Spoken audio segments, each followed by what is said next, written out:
반갑습니다. 부자TV 이수민 대표입니다. 본격적인 시청 앞서서 좋아요, 구독, 알림 설정 꼭꼭꼭 딱딱딱 빡빡빡 한 번씩 눌러주세요. 우리 시청자 여러분들 행부 되세요.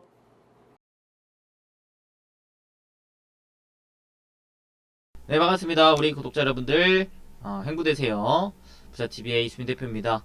자, 오늘 제가 이렇게 또 캠 앞에 섰는데 요 캠이 약간 어둡게 나오네요, 그죠? 제가 앞머리를 오늘 좀 내렸더니 눈이 좀 침침하게 나오는데 코밖에 안 보이네요.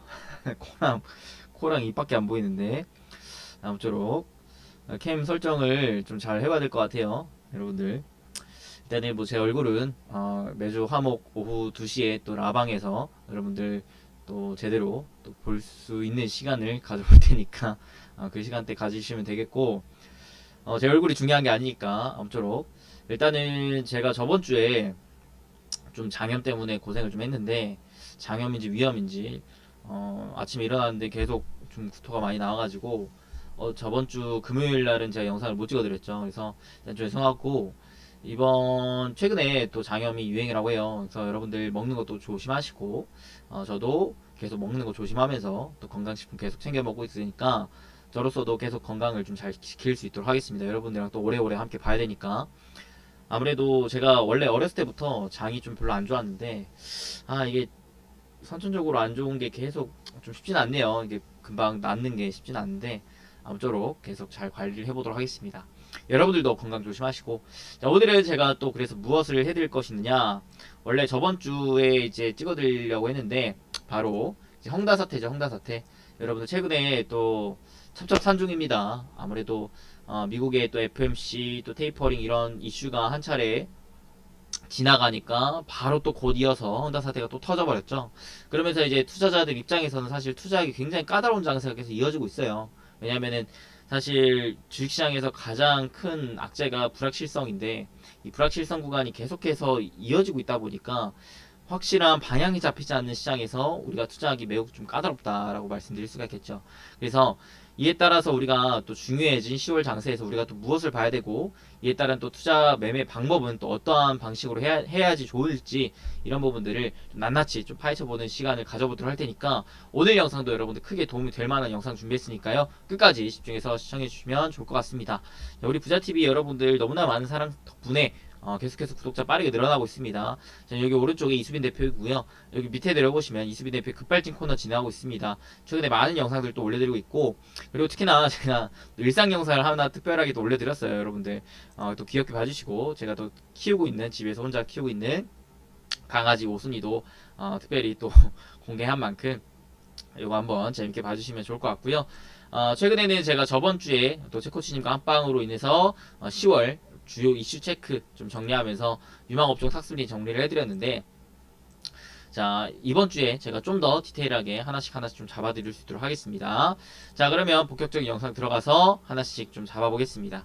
일단은요, 자, 헝다 사태로 첩첩산중인 우리 증시, 모르면 안 되는 10월 증시 전망과 핵심 투자 팁을 알아볼 건데, 자, 여러분들 일단은 좋아요, 구독, 알림 설정 잊지 마시고 꾹꾹꾹 딱딱딱 빡빡빡 해주시는 거 잊지 마시고요. 자, 저의 항상 강의 순서대로 진행합니다. Why, how, what 이유를 알고 그 근거, 기준을 잡고 마지막 무엇을 해야 되는지를 알아내는 과정 속에 강의를 준비했습니다. 첫 번째, 왜. 자, 왜 그러면 헝다 사태가 나왔고, 이게 또 왜 중요한지, 이런 부분들을 좀 봐야겠죠.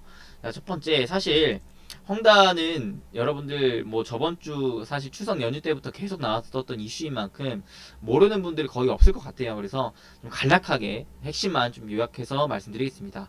일단은 좀 우리가 알아야 될 게 뭐냐면, 헝다는 중국의 이제 GDP의 약 2% 규모를 차지하고 있습니다. 또한 중국의 두 번째 규모의 부동산 개발업체라고 보시면 되세요. 근데 이게 왜 문제가 되고 있느냐? 자, 350조 원의 부채로 유동성 위기에 온 헝다라고 합니다. 그러면서 29일날 500억대의 채권 이자를 내야 된다고 하는데요. 본문을 보기 전에 간략하게만 좀 설명을 하자면, 자, 헝다는 일단은 문제가 된 이유는 무리한 문어발식 사업을 확장하다가 계속해서 사실 저금리 상황에서 계속 돈을 또 재정정책으로 풀어주니까 이런 자금들을 계속해서 끌어모은 다음에 문어발식 사업을 확장한 거죠. 부동산 외에도. 그러다가 작년부터 중국 정부에서 뭘 했냐면, 이게 부동산이 사실 우리나라도 문제지만 중국도 문제고 다 문제입니다. 왜냐? 부동산은 사실 주거 목적이 돼야 되는데 투기 목적으로 계속해서 땅값 그리고 부동산 값이 계속해서 이제 기업 쪽으로 올라가다 보니까 사실 이제 새롭게 진짜 주거 목적으로 필요해서 집이 필요한 사람들이 내 집이 없는 상황이 이제 나와버린 거죠. 그래서 이런 문제가 너무 심각하다 보니까 이런 부동산 문제를 좀 잡고자 중국 정부에서 뭘 했냐면 작년부터 한 8월경부터 본격적으로 부동산 대출 규제를 합니다. 그래서 중국 정부의 이제 부동산 대출 규제가 나오면서 헝다가 이에 따라서 유동성 위기를 직면하게 돼요. 그래서 돈을 어떻게든 끌어모아서 이제 사업을 하던 상황에서 계속해서 이 돈을 굴려야 되는데 부동산 대출을 막아버리니까 돈이 돌던 상황에서 하나가 딱 막혀버린 거예요. 그러니까 이런 상황에 자금줄을 확보하기가 어려워진 상황이 놓여버린 거죠. 그러니까 어떻게 됩니까? 이제 350조 원의 채무 압박에 시달리게 됩니다. 근데 이게요, 바로 최근에 나온 이슈느냐? 그건 또 아니었단 말이죠. 이미 올해 7, 8월부터 나왔었던 이슈였어요. 근데 자, 올해 7, 8월경부터 이미 나왔던 이슈였다. 근데 왜 최근에서 부각이 됐느냐라는 것들을 우리가 한번 생각해 볼 필요가 있는 것 같습니다.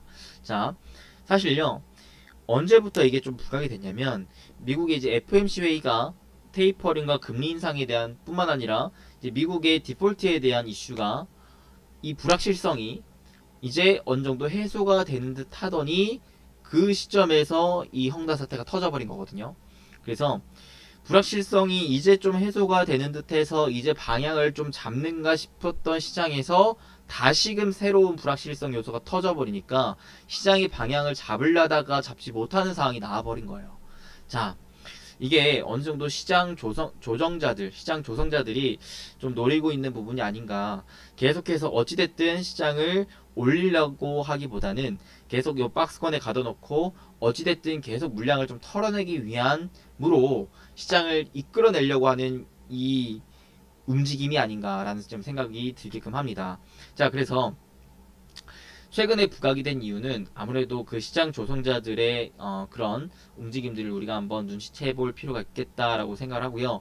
이로 인해서 단기적으로는 아무래도 좀 힘든 시장이, 즉 이제 박스권 시장, 즉 방향이 잡히지 않는 시장이 이어질 가능성이 좀 높다라고 볼 수가 있을 것 같아요. 왜냐면 최근에 헝다 사태가 이슈화가 된 가장 큰 요인이 뭐였냐면 이 채권 이자 지급일이었거든요. 채권 이자 지급일. 즉 채권 이자를 이 기업이 낼 수 있느냐, 낼 수 없느냐, 이런 부분에 대해서 낼 수 없다면 결국 디폴트, 결국 기업이 이제 도산까지 최악의 경우 진행이 된다라는 것이 슬슬 부각이 된다라는 것이죠. 실제로 다음 달 10월에 또 어떤 이슈들이 좀 예정되어 있냐면, 헝다가 이 채권 이자를 지급할 예정일이 세 차례나 예정이 되어 있습니다. 12일, 19일, 30일 날 예정이 되어 있는데, 자, 이로 인해서 아무래도 이 시장의 불확실성 요인이 10월에 세 차례가 아무래도 일정적으로 앞두어져 있는 만큼 계속 이 구간마다 시장의 변동성을 좀 키울 수 있을 만한, 즉 시장의 방향성은 잡히지 않았지만 오르락내리락 변동폭은 좀 클 수 있을 만한 시장이 10월에 나올 가능성이 좀 높지 않나라는 생각을 좀 해볼 필요가 있겠다라는 것이죠. 자, 그래서 자, 여기서 한 가지 여러분들이 좀 아셔야 될 게 있는데, 결국 이 요인으로 사실 어느 정도 시장에 악재가 나왔을 때 여러분들이 어떤 부분을 가장 중요하게 생각을 해야 되냐면, 이 악재가 결국 시장을 폭락으로 이끌어낼 것이느냐 아니면 단기 조정으로 그칠 것이느냐가 중요해요. 왜 폭락일 것이냐면 결국에는 다 후다닥 팔고 도망쳐야 되는 것이고, 단기 조정이라면 아무래도 단기적으로 좀 버텼다가 오히려 저가하면서 기회를 삼아서 다시금 수익으로 가기 위한 발걸음으로 가야 되기 때문에 그런데요. 자, 그럼 여러분들이 생각을 해봐야 되는 거예요. 헝다 사태가 과연 증시를 폭락으로 이끌어낼 만한 악재이느냐? 자, 저는 이렇게 봅니다. 일단 뭐 정답은 없겠지만요. 큰 문제가, 이 헝다 사태가 시장을 폭락으로 이끌어낼 만한 큰 문제가 될 것이었다면 이미 초반에 이슈화가 됐었던 7, 8월경에 증시는 어느 정도 큰 하락폭이 나와줬었어야 된다라고 생각을 합니다. 자, 근데 그게 아니었다라는 것이죠. 어느 정도 이제 서브프라임 모기지 사태랑 비교를 하시는 분들이 많은데, 그거는 사실 가능성이 현저히 낮다라고 좀 보여지고 있고요.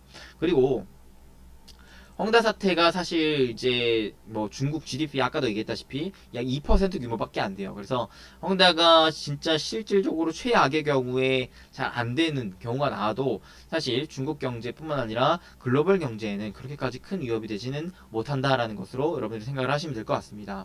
근데 왜 이렇게 뒤늦게 와서 이슈가 되고 있느냐? 아무래도 이런 부분인 거죠. 무슨 부분이 있냐? 자, 헝다만 봤을 때는 사실 타격이 그렇게 크지 않을 것이다 라는 것인데, 뭐가 이슈가 되고 있냐면 결국에 이로 인해 줄줄이 도산하는 경우가 나오지 않을까에 대한 우려감이 지금 나오고 있다라는 것입니다. 즉 헝다는 끝이 아니라 시작이지 않을까라는 우려감이 나오고 있는 것이죠. 사실 이런 우려감이 작년에도 있었어요. 왜? 코로나로 인해서 많은 기업들이 셧다운에 걸립니다. 그러면서 은행권이라든지 정부에서 자금을 계속해서 지원해주고 대출 규제를 완화시켜주면서 어떻게든 기업을 굴러가게끔 만들죠. 근데 이런 상황에서 실적이 나오는 기업들은 문제가 되지 않아요. 실적이 나오면서 계속해서 성장하고 있는 기업들은 문제가 되지 않지만, 대표적으로 어떤 기업들, 항공이라든지 여행이라든지 투어라든지 은행권이라든지 이런 기업들이 아무래도 실적이 계속해서 성장은 하고 있지 못하는 상황에서 자금은 어찌됐든 계속 끌어당겨 오는 상황, 여기에 심지어 유증까지 하고 있는 상황, 어찌됐든 계속 자금을 조달해야만 살아남을 수 있을 만한 기업들이 슬슬 자금 조달에 대한 부분들이 가로막히고 있다라는 것이죠. 최근에 저가형 항공 얘기를 하면서 뭐라 그랬냐면, 저가형 항공에서는 지금 자금 조달의 그런 여력이 매우 안 좋아지고 있다라고 했어요. 그러면서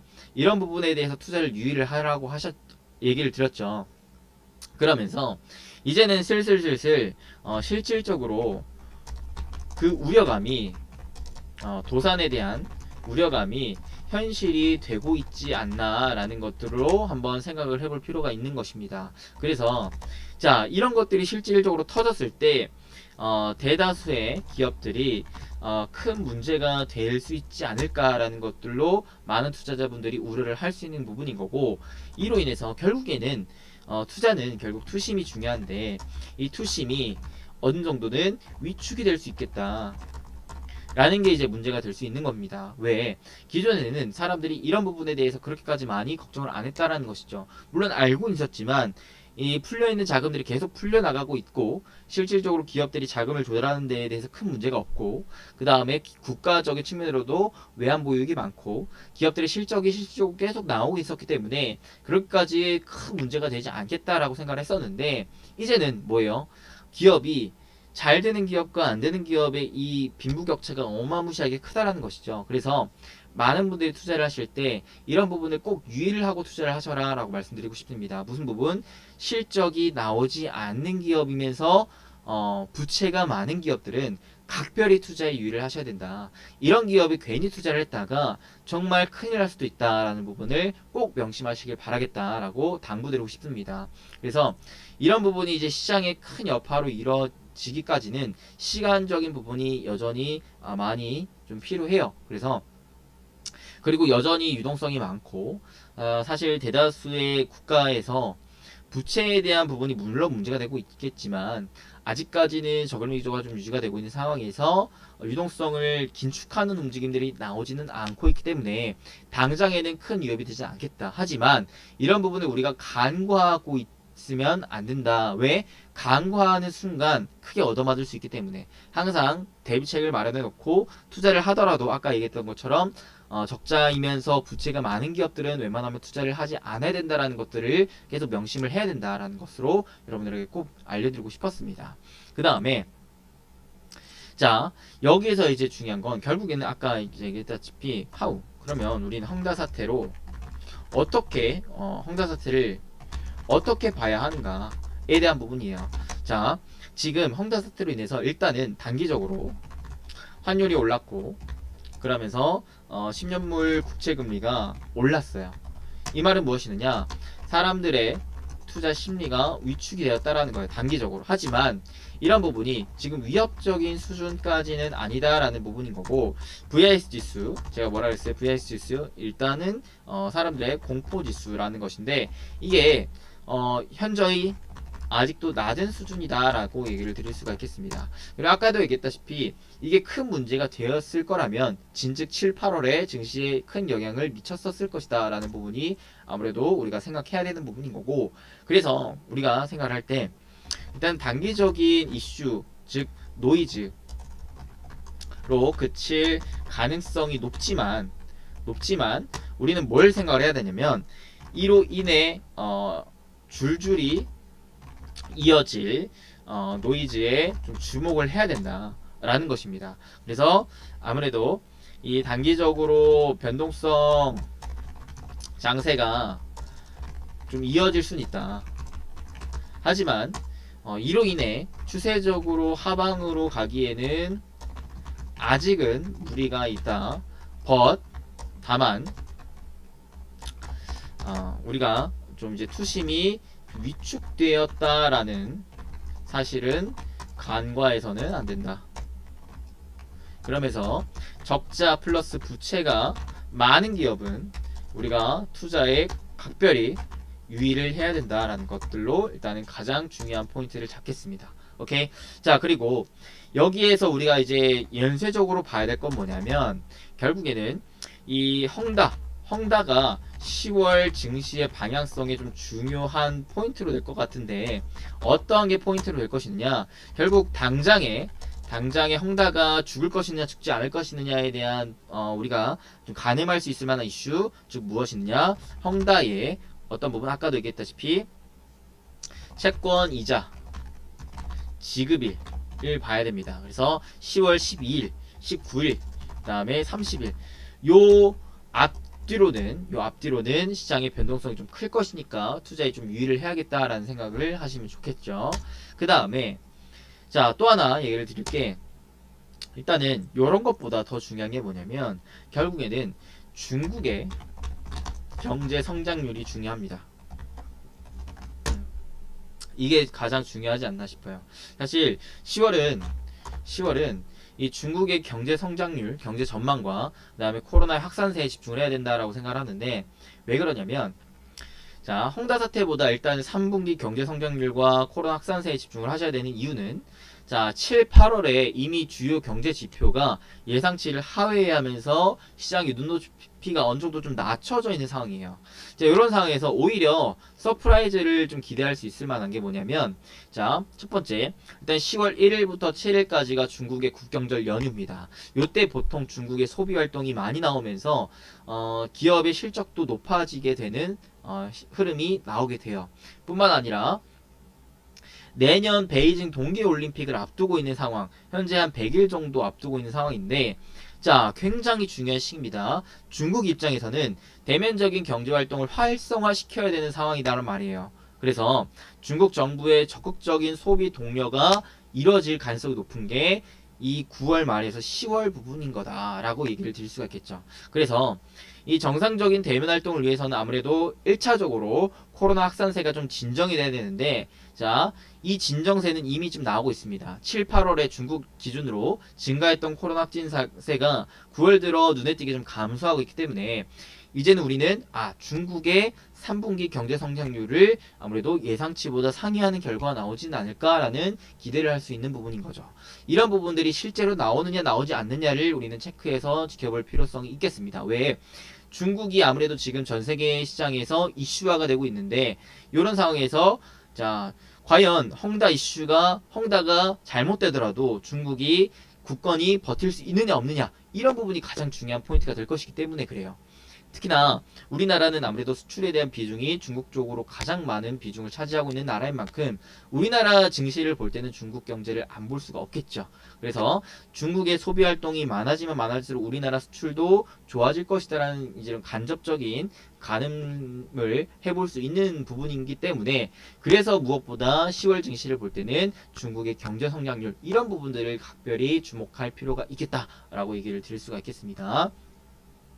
자, 그 다음에 또 하나 우리가 좀 중요하게 봐야 될 게 뭐냐면 사실 요거는 이제 부가적인 것이고 전 세계 증시를 볼 때는 결국에는 가장 중요한 건 테이퍼링, 금리 인상에 따른 유동성 긴축을 결국에는 계속해서 주목해 봐야 될 것 같다라고 얘기를 드리고 싶어요. 자, 우리가 절대로 간과해서는 안 되는 이슈입니다. 자, 지금 헝다 사태 때문에 많은 분들이 또 한 번 또 간과할 수도 있는데 다시 한번 강조를 드립니다. 빨라진 미국의 금리 인상 시간표, 연준이 곧 테이퍼링 할 수도 있다라는 얘기까지도 나옵니다. 뭐라 그러냐면 11월에 테이퍼링과 내년의 금리 인상이 유력하다라는 거예요. 당장에는 금리를 동결하겠지만 내년에는 금리를 인상할 것이다라는 게 유력하다라는 것이고 테이퍼링도 역시 마찬가지. 원래는 내년부터 하기로 했지만 점차 앞당겨지고 있다라는 것이에요. 금리 인상도 마찬가지. 원래는 23년에 금리를 인상을 하겠다고 처음에 얘기를 했었는데 점차 내년으로 좀 앞당겨지고 있다라는 게 중요하지 않나라고 생각합니다. 이게 왜 이렇게 나오고 있느냐? 일단 제가 계속해서 과거 영상에서도 강조를 했다시피 뭐라 그랬냐면 결국에는 지금 시장에서 가장 중요한 건 유동성이다. 작년 코로나 사태로 인해 이제 유동성을 계속해서 공급해주고 있었던 시장, 유동성으로 올라왔었던 시장이기 때문에 이 유동성이 계속해서 공급이 이어질지 아니면 유동성이 공급이 끊어지면서 긴축이 될지가 중요하다. 유동성이 계속 공급이 된다면 이 시장의 힘이 조금씩 물론 테이퍼링. 자, 여기서 여러분들 테이퍼링에 대한 개념을 알고 계셔야 되는데 테이퍼링이 뭐냐면 유동성 긴축이 아닙니다. 테이퍼링은 점점 가늘게 한다라는 거예요. 뭐 유동성 공급을 줄여나간다라는 거예요. 이거는 절대 긴축이 아닙니다. 자, 테이퍼링 자체는 시장에 크게 위협이 되진 않아요. 무슨 말이느냐? 예전에도 예시를 들었지만 자, 여러분들이 지금 굶어 죽게 생겼어요. 그러니까 정부 입장에서 뭘 했냐? 자, 정부 입장에서는 정부의 곳간에 있는 식량을 가지고 계속 조금씩 풀어줬다라는 거예요. 서민들한테. 그죠? 어떻게? 초코파이를 예를 들어, 과자를 가지고 한 2개를 주고, 3개를 주고, 4개를 줘요. 그런데도 계속 배고프대요. 그러니까 5개를 주고 6개를 주고 7개를 주고 8개를 줘요. 10개를 줍니다. 이게 무슨 상황이느냐? 결국에는 경제가 위축이 되다 보니까 경제를 살리고자 첫 번째 금리를 인하합니다. 금리를 인하하면서 시중에 돌지 않았던 자금 돈들을 계속 돌게끔 유도를 하죠. 근데 금리를 인하만 한다고 해서 이 돈들이 돌진 않아요.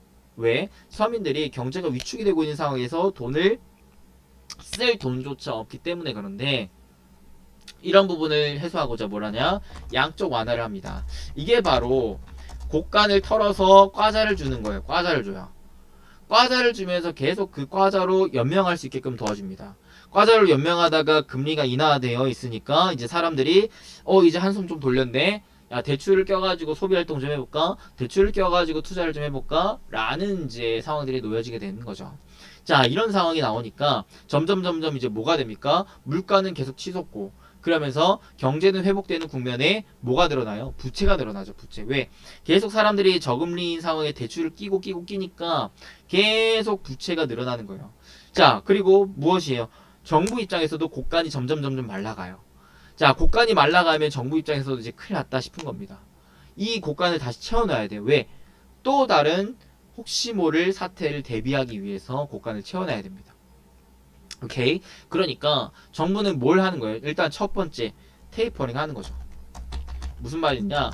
과자를 10개 주던 것들을 조금씩 줄이는 거예요. 5개 주고 3개 주고 2개 주고 하나 줍니다. 왜? 곡간이 점점 말라가는 게 보이니까 일단은 곡간이 줄어드는 속도를 일단 진정시켜야 될 거 아니에요. 그게 최우선입니다. 자, 근데 그렇다라고 테이퍼링을 한다라고 해서 사람들이 당장 굶어 죽진 않아요. 배가 부릅니다. 배가 불러요. 그죠? 내가 이제 어느 정도 받아서 먹고 있는 상황에서 대출까지 낀 상황에 내가 자체적인 소비와 그 다음에 자체적인 투자까지도 되고 있는 상황이 놓여졌기 때문에 주고 있던 과자를 줄인다라고 해서 내가 당장 굶어 죽진 않아요. 오케이? 자, 그러니까 이에 대해서 테이퍼링에 대해서는 사실 경제적으로 크게 위축이 되는 상황, 경제적으로 크게 증시에 대해서 크게 하락하는 상황이 나오진 않습니다. 이후가 중요한데 다시 뭐 해야 돼요? 금리를 다시 인상해야 돼요. 금리를 인상합니다. 이 돌고 도는 돈들 부채가 계속 늘어나고 있으니까 사람들이 일단은 부채가 늘어나고 있는 상황 뭐부터 막아야 돼요? 대출을 그만하게끔 막아야 돼요. 대출을 규제를 하고 그 다음에 금리를 인상합니다. 사람들이 부채를 늘리는 것들을 막아요. 오케이? 그게 나온 이후로는 마지막 뭐가 되느냐? 양적으로 완화했던 거를 긴축하는 거예요. 야, 내가 너네한테 과자 줬지? 그동안 너네 내 과자 덕분에 먹고 살았잖아. 버텼잖아. 자, 근데 너네들 봐봐. 너네를 준 것 때문에 지금 이 곳간이 비어있어. 야, 나라의 곳간이 비면 되겠니? 세금 내. 세금 내. 야, 다시 과자 갖고 와. 너네 벌었던 것만큼 다시 반납해. 라는 것이 나올 수 있습니다. 이런 부분이 사실 우리는 가장 크게 걱정해야 되는 부분이에요. 왜? 우리 실질적인 경제 입장에서 봤을 때 크게 타격을 받을 수 있는 상황이 이런 상황이기 때문에. 자, 그러면 당장의 테이퍼링은 크게 문제가 되지 않습니다. 금리 인상부터가 문제가 되는 거예요. 왜? 대출을 껴왔었어요. 아까 홍다 사태처럼 대출로 인해서 계속 문어발 사업을 벌였습니다. 당장에 뭐 돈을 벌고 있진 못하지만 사업을 벌려놨어요. 근데 대출을 규제한다네요? 큰일 났죠. 왜?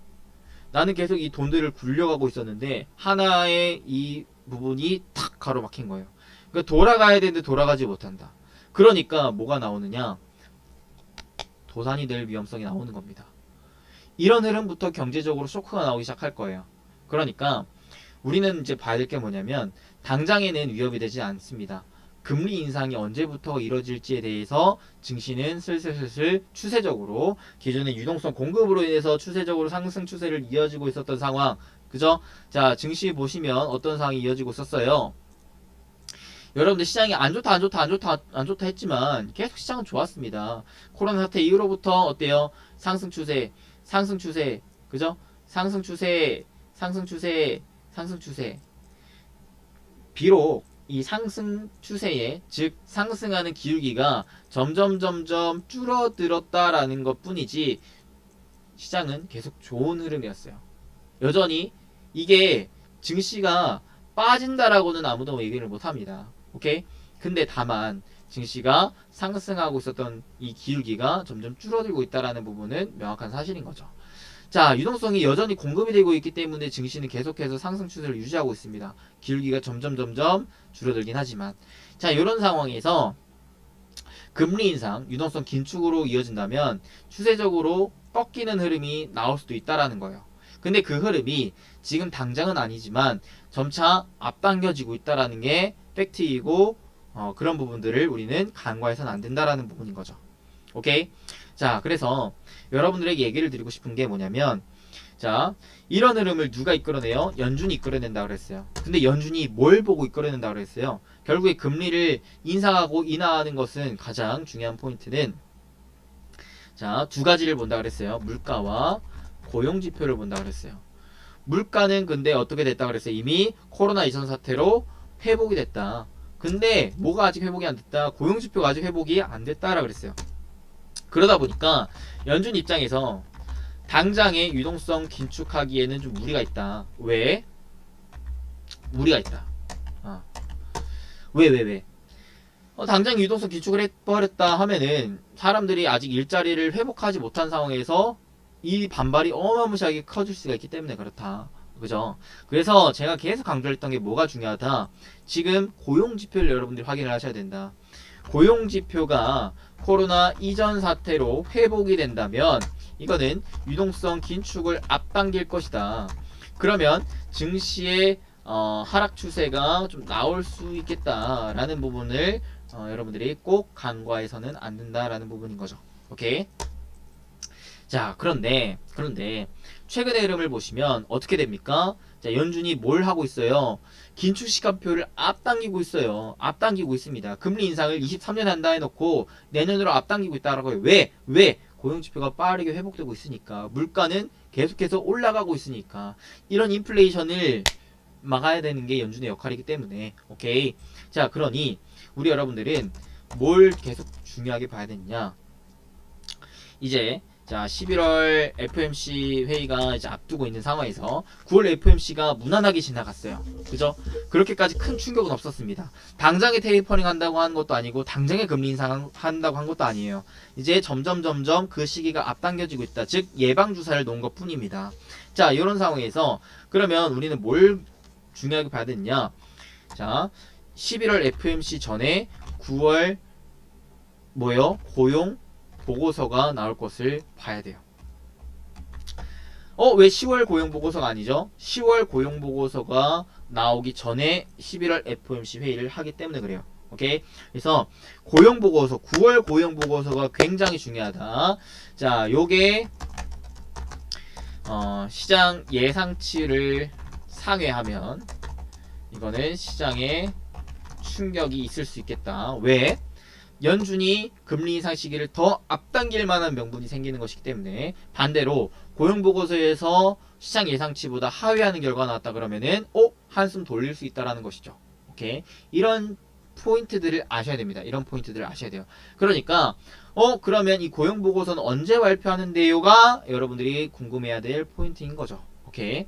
자, 10월 증시는요 중요한 게 뭐라고 했어요? 일단 첫 번째 중국의 경제 성장률 중요하고 헝다의 10월 채권 이자 지급일 요 시즌 때마다 증시가 좀 출렁일 수 있겠다라는 부분은 확인을 하셔야 된다. 근데 여기에서 중국의 경제 성장률이 만약에 안 좋게 나오면은 증시는 좀 더 충격이 있을 것이고 중국의 경제 성장률이 좋게 나오면 증시는 계속 받쳐줄 만한 힘이 생기는 것이고 그 다음에 두 번째 근본적으로 방향성이 정해질 수 있을 만한 유동성적인 측면에 대해서는 9월 고용보고서가 중요한데 고용보고서가 좋게 나오면 시장이 좀 충격이 있을 것이고 고용보고서가 안 좋게 나오면 시장을 또다시 받쳐줄 수 있을 만한 힘이 생길 수 있겠다라는 것으로 여러분들이 생각하시면 될 것 같습니다. 오케이?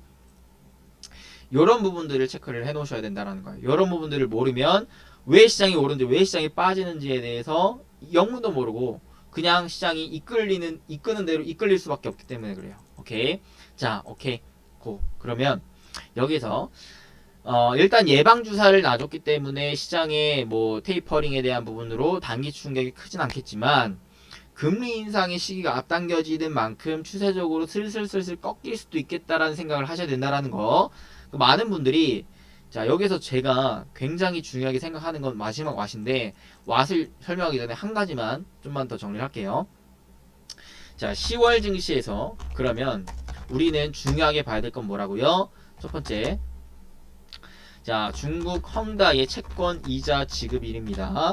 요게 며칠이다? 12일, 19일, 30일. 근데 여기에 대해서 시장에 크게 폭락이 나오기보다는 요 전후로 시장의 변동성이 커질 수 있다. 즉 많이 출렁일 수 있으니까 이때는 매매를 좀 주의를 하자라는 것이고요. 두 번째는 중국의 경제 성장률이 얼마나 나오는지가 중요하다. 중국의 경제 성장률이 좋게 나와야 하방을 지지할 것이다. 오케이. 그다음 자, 세 번째는 뭐냐면 자, 일단은 9월에 미국의 고용보고서 중요하고 플러스 FOMC 회의록과 그 다음에 베이지북이 중요하다. 왜 사실 이게 가장 중요하죠. 이로 인해서 아무래도 시장의 추세가 어떻게 될지 어떻게 변화될지가 좀 나올 수 있겠다라는 부분입니다. 그 다음에 네 번째는요. 네 번째는 저는 이게 또 중요하다고 봐요. 아무래도 헝다 사태 때문에 어떠한 불확실성이 좀 커졌냐면, 야, 이거 기업적인 면모를 좀 낱낱이 파헤쳐 봐야겠다. 야, 이거 실질적으로 이 국가와 기업의 성장을 하는지가 중요한 거고, 2차적으로 기업의 부채가 실질적으로 큰가, 기업의 실적이 나오는가, 이런 부분이 좀 중요하겠다. 투자를 할 때. 라는 식으로 투자자들의 투심이 생길 것이기 때문에, 우리 여러분들, 네 번째로는 10월은 또 미국의 실적 시즌입니다. 그래서 실적 시즌에 따라 기업들의 실적 파악을 명확하게 해줘야 된다. 기업의 실적과 플러스 부채에 대한 비율을 체크하셔라 라고 말씀드리고 싶어요. 오케이. 실적이 좋게 나와야 당연히 좋겠죠. 안 좋게 나오는 기업인데 부채도 많아졌다 하면 그런 기업들은 웬만하면 투자해서 피하시는 게 좋겠고요. 자, 요런 부분들은 꼭 체크를 하셔야 된다. 10월 증시 체크 포인트. 요게 이제 중요한 거다. 요게. 오케이. 요거 얘기하려고 제가 계속 떠들어 제낀 거다라는 것으로 여러분들이 생각하시면 될 것 같고요. 자, 그래서 우리는 일정을 하나씩 면밀하게 뜯어볼 필요가 있겠습니다. 이 일정 정리 여러분들 하려면 너무나 머리 아프죠. 제가 대신했습니다. 자, 그러니까 제 영상만 꾸준하게 시청하시면 되세요. 여러분들. 자, 정리를 한 거를 보여드리겠습니다. 10월 주요 일정입니다. 자, 10월 주요 일정. 요렇게 첫 번째, 자, 10월 1일날 우리나라의 9월 수출입 동향이 나옵니다. 우리나라는 대표적인 수출 국가이기 때문에 수출 지표가 좋게 나와야 우리나라 증시에서는 좋아요. 오케이. 그래서 요거 중요하고요. 그다음에 미국의 9월 ISM 제조업 지수 나오고요. 그다음에 5일 날은 우리나라 9월 소비자 물가 지수와 미국의 9월 ISM 서비스 지수 나옵니다. 여기 이제 물가 지수들을 확인을 하셔야 돼요. 물가 지수들. 근데 그렇게까지 중요한 건 아니에요. 물가 지수가 예상치보다 크게 상회하지만 않으면 크게 문제가 되진 않을 것 같아요. 그 다음에 8일날 요게 이제 중요하죠. 별표 2개 빵빵. 미국의 9월 고용보고서가 이 8일날 나옵니다. 10월 8일날. 10월 8일이에요. 10월 8일. 다음 주 금요일입니다. 요때가 굉장히 중요한 날이자 시장의 변곡점이 될 수도 있어요. 그러니까 요 날 꼭 체크를 하셔라. 저와 같이 체크할 겁니다. 그 다음에 12일날 우리나라 10월 금통이 열립니다. 자, 하느니 기준금리 인상 시기에 빨라진다라고 하죠. 왜? 부채 증가 속도가 빠르기 때문에. 뿐만 아니라 미국에서도 테이퍼링과 금리 인상 시기를 앞당기고 있기 때문에 우리나라 입장에서도 선제적으로 금리 인상을 먼저 해줘야 되기 때문에 그래요. 자, 근데 현재 기준금리가 0.75%로 인상이 된 상황에서 한 번 정도는 더 인상해도 큰 문제가 되지는 않을 것 같습니다. 근데 이제 1.25, 1.5 요 수준 이상으로 나아가 버리면은 아무래도 다시금 은행으로 회귀되는 자금들이 많아질 것이기 때문에 이런 부분들은 이제 주의를 하셔야 된다라는 부분으로 일단 생각을 하시면 될 것 같습니다. 자, 그 다음에 그래서 요때는 금리를 바로 인상을 할 것이냐 말 것이냐가 제일 중요해요. 근데 1%까지의 인상은 그렇게까지 큰 위협이 되진 않을 것 같다라는 거. 그 다음에 이제 13일부터 이제 미국의 실적 시즌이 시작됩니다. 그러니까 주요 기업들 실적 부분들을 여기서 여러분들이 낱낱이 파헤치셔야 돼요. 그 다음에 9월 소비자 물가지수 나오고 9월에 FOMC 이사록 나오니까 13일 또 굉장히 중요하겠다. 그죠? 그 다음에 14일 우리나라 옵션 만기일 중국의 9월 생산자 물가지수와 미국의 9월 생산자 물가지수 15일은 미국의 옵션 만기일 그 다음에 또 18일 중요합니다. 왜? 중국의 3분기 GDP 경제성장률이 얼마나 나오는지가 중요해요. 요거 별표 하나 치겠습니다. 그 다음에 이제 또 생산 지수 나오고 연준 베이지북 나오고 우리나라 10월 수출입 동향 요것도 중요하죠. 하얀별. 그 다음에 우리나라 3분기 GDP 예상치도 중요합니다. 그 다음에 요 이제 유럽과 일본에서의 통화정책 회의가 나오는데 이때에서도 금리를 인상할 것이느냐 이런 부분에 대한 논의가 나오는 게 중요할 것 같습니다. 그 다음에 미국의 3분기 GDP 역시도 중요하겠고요. 마지막으로는 G20 정상회의가 31일 다음 달 10월 달 말에 나옵니다. 말에. 그래서 이때 또 미국과 중국의 또 이런 VS 국면이 나올 것이느냐 이런 부분들도 체크를 하셔야 될 것 같다 라는 부분까지 일단 체크를 해드렸습니다. 그래서 일정을 쫙 봤을 때 중요한 일정이 초중반에 좀 몰아져 있어요. 초중반에 몰아져 있다. 그래서 초중반 10월 8일부터 18일 정도까지 요때 또 앞두고 있다 보니까 여러분들이 요 시기 10월 둘 셋째 주에는 투자를 웬만하면은 좀 조심하시고 이때는 어느 정도 현금 물량을 확보해 놓는 전략이 좀 필요할 것 같다라고 얘기를 드리고 싶고요. 이 이후에 시장의 방향성이 잡힌다면은 그때부터 다시금 좀 주목을 하셔라 라고 말씀드릴 수가 있겠습니다. 그래서 1차적으로 미국의 고용보고서 나오기 전 상황인 10월 7일 정도까지는 그래도 단기적으로 매매하기에는 크게 위협적인 요소는 없지 않겠나, 덜하지 않겠나 라는 생각. 그래서 일단 10월 7일까지는 좀 안심하고 상대적으로 좀 매매에 집중하셔도 단기적으로는 괜찮을 것 같다 라는 얘기를 좀 드릴 수가 있겠네요. 그래서 마지막 왓, 그럼 우리가 무엇을 해야 하는가? 자, 첫 번째, 자 10월 초까지는 단기적으로 매매해도 좋겠다. 근데 이제 두 번째 10월 중순에는 일정 현금화를 꼭 여러분들이 필수적으로 하셔야 될 것 같고요. 자, 10월 말부터는 이제 방향성을 체크하면서 다시금 전략을 잡자라는 부분으로 얘기를 드릴 수가 있겠습니다. 자, 뿐만 아니라 더 중요한 얘기. 자, 제가 오늘 이 얘기까지는 안 하려고 했는데 사실 많은 분들이 여전히 현 시장에서 힘들어 하신 것 같아서 이 얘기를 좀 끝으로 하도록 하겠습니다. 자, 시장이 어떻게 움직였어요? 코로나 때 폭락 나온 이후로 가파른 V자 반등 이후로 이렇게 점차적으로 기울기가 줄어가면서 상승하고 있다는 말이죠. 여전히 시장은 올라가고 있어요. 올라가고 있는데 올라가고 있는 힘 자체가 점점 떨어지고 있다는 거예요. 왜? 유동성을 공급해주면서 올리고 있었는데 유동성의 힘이 점점 줄어들고 있기 때문에 그래요. 줄어들면서 반대로는 뭐가 생기고 있어요? 반대급부로 불확실성 구간들이 하나둘씩 생겨나고 있어요. 어떤 부분? 자, 이제 유동성 긴축될 거야. 미국 FMCA 그렇죠. 이러면서 점점 우리를 목을 옥죄어오는 이슈들이 나오고 있고 여기에서 야 그동안 유동성 너네 행복회로 돌렸지. 이제는 너네들 부채 봐야 돼. 부채. 야 이거 터질 수도 있어. 황다 사태 봤지? 너네 조심해야 돼. 라는 부분들이 우리 투심을 위축시킬 겁니다. 그래서 이 상방의 저항대가 굉장히 세요. 굉장히 세고 하방의 지지력이 좀 약해지고 있어요. 그러니까 여러분들이 뭘 생각을 하셔야 되냐면 지금은 과거처럼 크게 먹기 위한 매매보다는 어떻게 하면 잘 지켜낼까가 중요해요. 잘 지켜낼까. 그죠? 지금 일단 지켜내는 힘은 뭐가 있어요? 여전히 유동성 있어요. 그죠? 유동성 있고 플러스 뭐가 있어요? 실적이 뒷받침되고 있어요. 그러니까 여러분들이 주식 투자를 할 때 일단은 유동성과 실적 체크는 안 하시면 안 돼요. 반대로는 뭐가 이제 위축이 될 것이느냐? 금리 인상 언제 할 건데요? 자, 요거는 파란색으로 할게요. 위협적인 부분이기 때문에. 자, 금리 인상 언제 할 건데요? 그 다음에 야 이거 너네 부채 많은 거 걱정해야 돼 라는 거죠. 그래서 야 금리 인상 언제 할 건지를 체크를 하셔야 되고 부채가 많은 기업들은 피하시는 게 좋다라는 것들로 생각을 하셔야 될 것 같습니다. 즉 지금은 작년과 달라요. 많이 버는 것보다 얼마나 더 지켜내는가가 중요해요. 오케이? 자, 이로 인해서 시장이 결국에는 물론 더 올라갈 것 같긴 해요. 조금은 더 올라갈 것 같긴 해요. 근데 과거처럼 확 뛰어오르기는 좀 힘들겠다.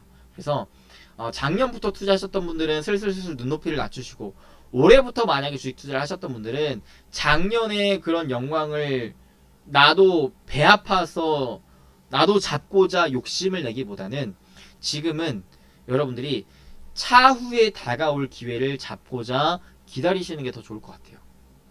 차분히 인내하고 기다리면 또 한 번의 기회가 옵니다. 그 기회는 언제 올 것 같냐면 한번 추세적으로 꺾인 이후에 그 다음 진짜 배기 상승 파동 때에 나올 것 같아요. 이때. 결국 시장은요, 여러분들 상승과 하락과 상승과 하락과 상승과 하락을 반복합니다. 과거 증시 때도 다 그랬어요, 여러분들. 그죠? 자, 코스피 증시만 보더라도 어땠습니까? 자, 폭등이 있으면 폭락이 오고요. 폭락이 있으면 폭등이 오고, 폭등이 있으면 폭락, 폭등, 폭락, 폭등, 폭락, 폭등, 폭락, 폭등, 폭락, 폭등, 폭락, 폭등이 왔습니다.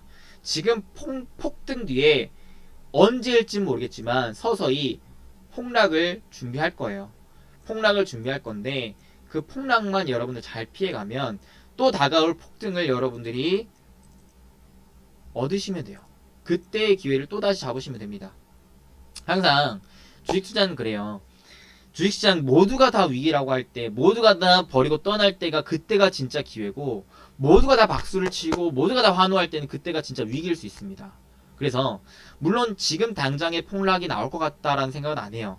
하지만 왜? 지금 여전히 유동성이 공급이 되고 있고 여전히 실적이 좋기 때문에. 근데 지금은 굉장히 흔들리고 있는 외줄타기 같은 장세란 말이죠. 언제라도 무너질지 몰라요. 이런 상황에서 내가 좀 더 먹어보고자 욕심을 내기보다는 슬슬슬슬 뭘 해야 된다?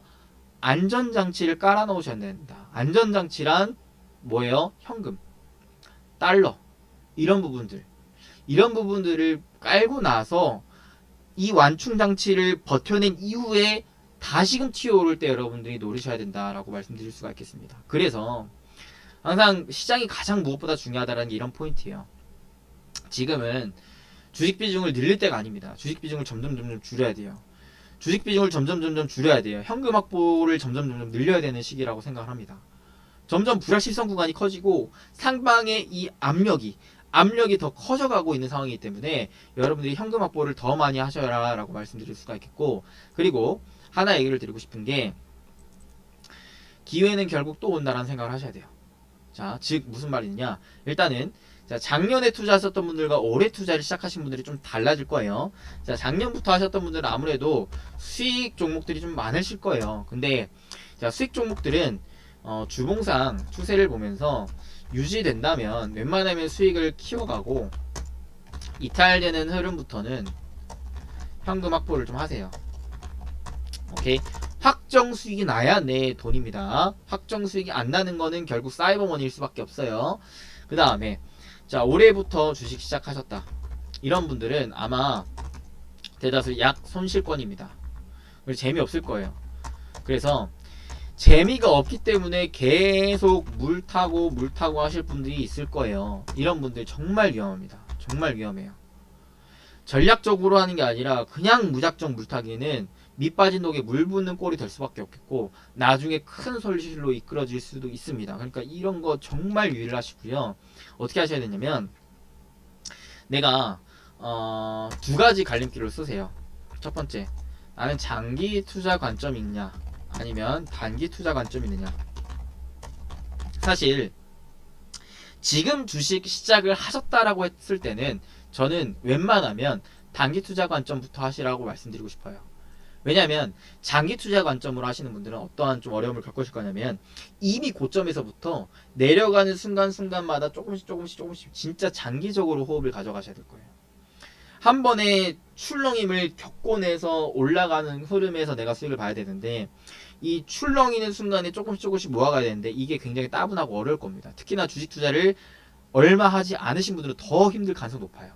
그래서 장기 투자는 하실 분들은 내가 떨어질 각오를 하고, 내가 진짜 그냥 싸게 산다는 마인드로 장기적으로 진짜 장기적으로 내가 적금을 붓는다는 생각을 갖고, 여러분들 사회 초년생 때 그 생각, 진짜 내가 노년을 대비한다는 생각으로 조금씩 매달 조금씩 부으라서 얘기를 드리고 싶어요. 매달 조금씩 한 번에 확 담지 마시고요.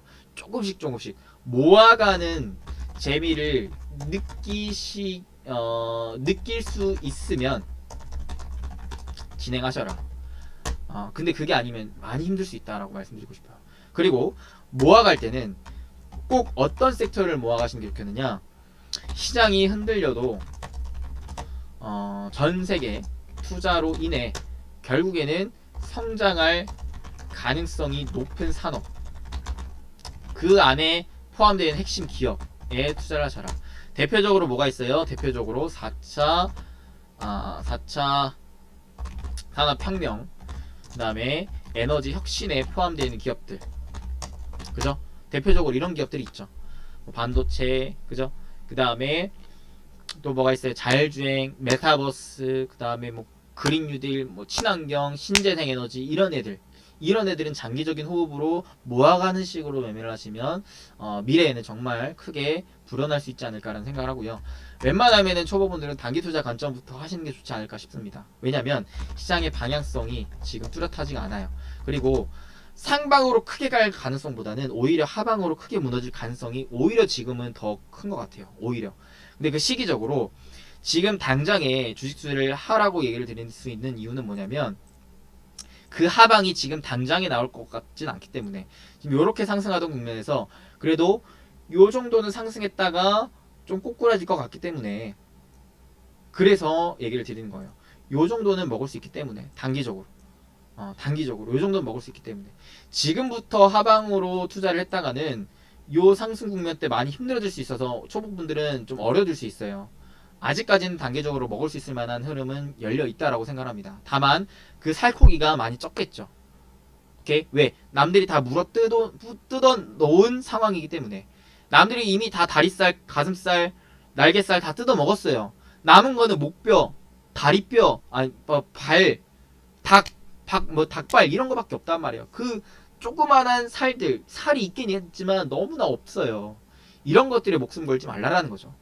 결국에는 다시 이 닭이 통통해지는 닭이 나올 때까지 기다릴 줄 알아야 된다는 겁니다. 그러면서 단기적으로는 어떤 식으로 투자를 하시는 게 좋겠느냐, 일정주 매매를 하시는 게 좋아요. 일정주 매매. 쌌다 팔았다 쌌다 팔았다 쌌다 팔았다. 그래서 일정을 미리 알고 있어야 돼요. 그래서 일정이 다가오기 한 달 전부터 관심을 갖고 2주 전 1, 2주 전부터는 매도를 해야 돼요. 오케이? 관심을 갖고 흐름이 좀 잡힌다 싶으면 분할 매수 들어갔다가 일정이 1, 2주 전에 앞두고 있는 상황에서부터는 분할 매도. 그래서 이 일정에 대해서는 누가 또 도와줄 것이냐? 제가 또 도와드릴 것이다. 그래서 이번 주 내로 10월 주요 일정 분석을 통한 10월 유망 섹터 탑 3 정도를 제가 한번 선별해 보겠다 말씀드리겠습니다. 그에 따른 종목들도 알려드리겠다. 이번 주 내로. 오케이? 아시겠죠? 그러니까 이런 부분까지 같이 도움이 받으실 분들은 영상 잊지 마시고 좋아요 뿐만 아니라 구독을 꼭 눌러 놓으세요. 구독, 알림 설정까지 눌러 놓으시면은 제가 올려드린 영상 바로바로 보실 수 있기 때문에 이런 부분을 꼭 잊지 마시고 체크를 해놓으셔라 라고 말씀드릴 수가 있겠습니다. 그리고 우리 주식 초보자분들이 꼭 이렇게 실수하시는 부분들이 뭐냐면 단기 투자와 장기 투자에 대한 선이 없어요. 여러분들 주식 투자는요, 매수와 매도까지 해야지만 진짜 실질적인 투자입니다. 매수만 한다고 투자가 아니에요. 매도를 해야 결과까지 나와야지 투자의 성공이죠. 투자의 결과죠. 그죠? 매수만 한들 아무런 나한테 도움이 될 게 없습니다. 그러니까 여러분들 매수를 하실 때, 한 종목을 사실 때 매도할 것까지 생각하고 접근을 하세요. 무슨 말이냐? 내가 이 종목을 바라볼 때 나는 장기 투자 관점으로 생각하는 종목이야. 그렇기 때문에 나는 이 종목이 눌릴 때 소액으로 적립식에 투자할 거야. 적금부터 조금씩 사 모을 거야. 이 종목은 이 가격 아래에는 싸다라는 생각을 할 수 있기 때문에 시장 분석과 산업 분석을 내가 끝내놨기 때문에 이 기업은 정말 좋은 기업이다라는 생각을 갖고 내가 이 기업의 주주가 됐다라는 생각을 갖고 이 기업의 사업성이 문제만 없다면, 이 기업의 성장성이 문제만 없다면 계속 오히려 더 조금씩 모아가는 전략이 좋겠다라는 생각으로 장기적인 호흡으로 가져가시고, 그리고 반대로 단기적으로 보실 분들은 기업을 보기보다는 주가의 흐름을 봐야죠. 차트와 수급과 투심 이런 부분들, 재료 일정 부분들을 체크를 하면서 샀다 팔았다를 해야 된다는 것입니다. 오케이? 이런 부분들이 없이 무작정 샀다가 그냥 근거 없이 물렸으니까 버티고 존버한다? 이거는 절대 안 됩니다. 절대 안 돼요. 아시겠죠? 그러니까 단거리 경주인지 장거리 마라톤인지를 명확하게 구분을 하시고 하셔야. 왜? 나는 우사인 볼트예요. 단거리 경주 선수입니다. 근데 마라톤 한답시고 초반에 힘을 비축해 놨다가 다른 사람들 다 꼴이 나고 지나가던데 이미 다 끝난 재료 가지고 계속 가지고 있었다가 나 혼자 물려요. 나 혼자 꼴찌입니다. 반대로 나는 마라톤 선수예요. 초반부터 힘을 쓸 필요가 없어요. 왜? 막판 스퍼트를 해야 되기 때문에. 근데 초반부터 스퍼트를 냈다가 체력 고갈돼서 완주도 못하고 중도 탈락될 수도 있어요. 그러니까 이런 부분을 명확하게 구분을 짓고 투자 시 매수 매도에 대한 전략을 수립하고 나서 투자를 시작하셔라. 그래야지만이 길을 헤매지 않고 목적지까지 갈 수가 있다라고 말씀드릴 수가 있겠습니다. 오케이, 여기까지 일단 제가 꼭 드릴 수 있는 말입니다. 그래서 다시금 강조를 하지만 올해 투자를 시작하신 분들은 주식 비중을 처음부터 너무 높이지 마셔라. 목표치를 낮추시고, 현금이 많이 없으신 분들은 현금화를 꼭 하시고, 처음부터는 단기 투자 관점부터 시작하셔라. 내가 3%, 5%라도 버는 습관을 들여버릇해야 돼요. 3%, 5%라도 벌어들이는 습관이 드러나야지만이 나중에 30%, 50%, 100%를 벌 수가 있어요. 근데 우리 초보자분들은 이미 눈높이가 너무 높아져 있죠. 내가 그냥 투자하는 종목마다 100%, 300% 찍을 것만 같죠. 굉장히 큰 오산입니다. 100%, 300% 먹을 생각만 하고 10%, 20% 조정 나올 생각은 안 하면서 힘들어해요. 어려워해요. 그죠? 그러면 안 돼요. 애초에 눈높이를 낮추시고 내가 버는 습관부터 들인다라는 생각을 갖고 단기적인 접근부터 해보시길 바라겠습니다. 그 길을 제가 최대한 도와드릴 수 있도록 하겠다 말씀드리면서, 제가 최근에 또 10월 유망 섹터 저번 주에 몇 개 알려드렸던 거 있죠? 뭐였어요? 우주항공과 OTT 영상 컨텐츠, 그죠? 관련한 종목들 이미 올라가고 있어요. 여러분 아실지 모르겠지만 제가 말씀드렸던 게 A스토리, 그죠? A스토리 이런 거 급등할 때 따라 사지 말고 지금 추세상 돌파했으니까, 돌파해서 안착하고 지금 반등 나오고 있으니까 이 거래량 빠졌다가 늘어나는 국면에서 단기적으로 공략해서 빠져나오시면 되시는 거고, 스튜디오 드래곤 마찬가지. 얘도 말씀드렸잖아요. 얘도 저번 주에 말씀드렸는데 오늘 또 올라갔죠. 이런 애들을 잘 관심 있게 보라는 겁니다. 추세적으로 오늘 돌파했잖아요. 그러니까 얘도 마찬가지. 다시 지지받고 반등할 때 거래량 빠졌다가 늘어나는 국면 같이 나오면 그럴 때 단기적으로 공략해서 단기적으로 3%, 5%, 많게는 20% 정도만 먹고 나오셔라 말씀드리는 거죠. 그 다음에 우주항공 말씀드렸죠. 우주항공 왜 중요하냐? 다음 달에 누리호가 뜨기 때문에. 그래서 관련된 기업들 뭘 말씀드렸어요? 한국항공우주, 한화에어로스페이스, 현대로템 이런 애들 알려드렸죠. 한국항공우주 슬슬 보시면 얘도 추세적으로 지금 돌파 오늘 시도했는데 안착은 안 했죠. 그러니까 얘도 실질적으로 제대로 돌파할 때 흐름 맞춰서 스탑하라 하시면 될 것 같고, 하나 에어로스페이스, 자, 얘 같은 경우도 여전히 추세적으로 흐름 좋으니까 한번 잘 지켜봐 주세요. 제가 이런 종목군들에 대해서는 이번 주 내로 다시금 정립을 좀 해드릴게요. 현대로템 이런 애들도 마찬가지. 오케이. 그래서 오늘은 여기까지 할 수 있도록 하겠고, 마지막으로 공지 드리자면, 자, 최근에 저희 부자TV에서 채용 공고를 올렸습니다. 함께할 가족을 구한다라고 해가지고요. 지금 5천만 개인 투자자들을 행복한 부자로 만들어 드리기 위해 나아가고, 빠른 속도로 지금 성장하고 있는, 그리고 차후에는 경제 플랫폼으로 좀 성장하기 위한 부자TV가 함께할 가족을 구하고 있습니다. 이력서 형식 따로 없고요. 자유로운 형식으로 아래 이메일 주소로 문의 주시면 될 것 같습니다. 그래서 커뮤니티를 확인하시고 요거 잘 읽어보신 다음에 또 채용 저희가 구하고 있는 거 여러분들 또 함께 하실 분들 또 자유롭게 의지만 있으면 함께 할 수 있다고 생각을 하기 때문에 또 많은 분들 지원해 주시면 감사할 것 같습니다. 그래서 오늘 영상 일단 도움이 되셨으면 여러분 잊지 마시고 좋아요, 구독, 알림 설정 꾹꾹꾹 딱딱딱 빡빡빡 눌러주시는 거 잊지 마시고, 댓글도 한 번씩만 달아주시면 너무나 감사할 것 같습니다. 댓글 달아주시는 분들께는요 저희가 수익의 기운이 듬뿍 담겨있는 하트를 뿅뿅뿅뿅 달아드려요. 뿅뿅뿅뿅 이렇게 하트를 뿅뿅뿅뿅 달아드리니까, 요거 달아드리는 이유는 여러분들 정말 주식 투자로 수익 많이 보셔라. 수익의 기운 듬뿍 담겨있는 하트니까요. 여러분들 하트까지 많이 받아가셨으면 좋겠습니다. 그러면 저는 또 다음 영상에 더 좋은 영상으로 더 좋은 정보로 찾아뵙겠습니다. 여러분들을 위한 부자TV 행복 파트너 이수민 대표였습니다. 감사합니다.